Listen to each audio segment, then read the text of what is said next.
भाई गिटार लेके जा रहे हैं, तो हम लोग देखते ही है हमें गाना सुनाएंगे या नहीं, तो हम इनसे एक बार बात करते हैं। Hello, hi bro. Hey bro. तो आप क्या गाना गाते हो? वीडियो कर रहे हो? गाना अच्छा, गाते हो? हाँ मतलब हॉबी है। हॉबी है, तो मुझे 2 मिनट गाना सुनाना चाहोगे?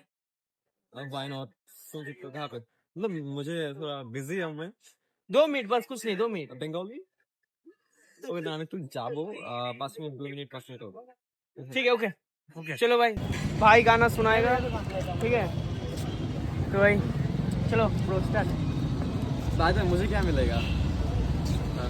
आपको बस हमारे दिल को छूना और पब्लिक के दिल को छूना है। ओके तो मेरा इंस्टाग्राम मेंशन कर देना। ओके ओके, जरूर मेंशन करूंगा।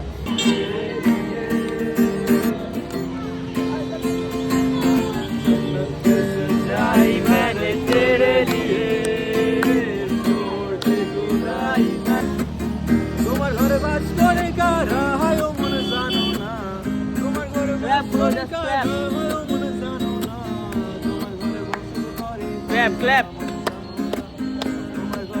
তো আমরা একটা জাস্ট গান করছিলাম নিজেদের মধ্যে, তো তোমরা যদি আমাদের সাথে একটু গান করতে তো ভালো হতো। Sure. চলো।